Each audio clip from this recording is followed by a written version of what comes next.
Alright, so it's early July, 65. Down here in Virginia, things are starting to get a little more interesting. What I'm going to do is I'm going to move Hamilton's core away from Stafford and into Albemarle. That'll connect them to the rail line. I'm kind of forming a couple, like a new division up here that's bringing some forces that are not needed. The occasional brigades I have kind of garrisoned other places in the west over. Of course, we're doing a little bit more recruitment that will be ready. 2 more brigades that will be ready in 2 terms, and we also have the 1 division here in Manassas. One option, of course, I think is probably to just attack Fredericksburg from this way, and only 1 other corps can march to the Sound of Gun. The other option is to kind of try to go around and go after, the link down here at the end. Johnston's corps is another option. Or, this railroad to the west is, well, at least to Tennessee is already cut off, and it's pretty soon going to be cut off to North Carolina. So could also swing around and go after Norfolk. I want to see how he reacts to this, and I'll kind of have to decide a bit more. Smith's corps is here in Gettysburg. It's in fog of war, so you can't see it, but so they've abandoned Goldsboro, Blue the Depot, and have gone up there. We're going to go after Raleigh this time, and actually Lexington, which will kind of give us a continual rail from just east of Raleigh all the way to here, and then we'll come back around and take Goldsboro, which the depot has been blown. We'll try to get control of the next railroad over here as well, and down in Georgia, our cavalry division will try to destroy the railroad and then move just to the northwest of Savannah. I'm setting up a supply wagon up this way who can probably meet somewhere in the middle if they need to join and resupply. Those are pretty much the main highlights. I'll show you how things look here in Tennessee. You see, of course, Lunsford has a very large force, but the line to Knoxville has been abandoned, which we now control. Knoxville is a strategic town, so we're just trying to reinforce that just a little bit.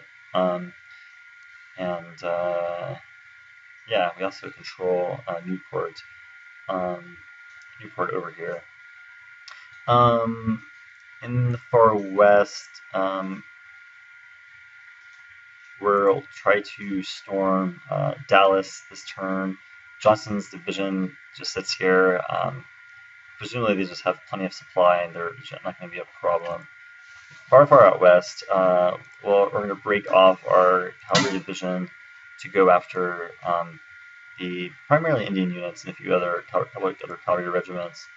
Our other division will hold and watch El Paso, while the division coming up will hopefully arrive and, if all goes well, take Fort Davis this turn. Maybe we get lucky. Maybe it'll happen. I think that is pretty much it. So yeah, let's run the turn, see what happens.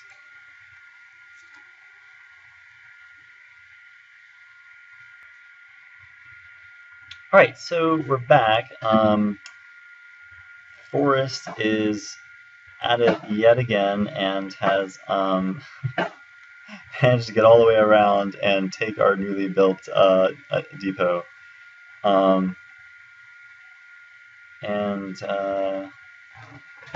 Yeah, so kind of really a lot of interesting things. So Johnston's moved south. Lee has also moved south.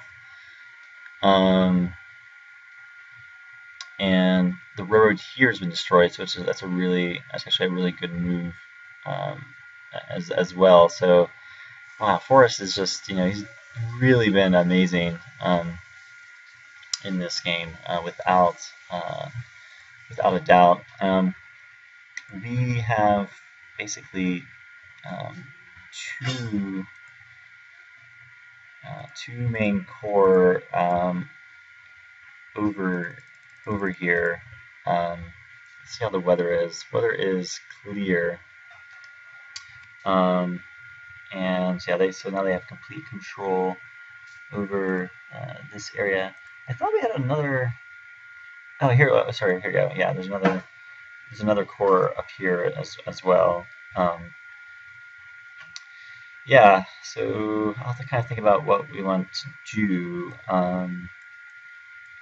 These guys can looks like get there in 11 days, which probably means these guys can there we go. Yeah, get there in 13. Yeah, let's see. So that these guys have some supply. These guys have, you know, enough supply for a couple turns. Unfortunately, none of these guys picked up any supply, so there's no supply there.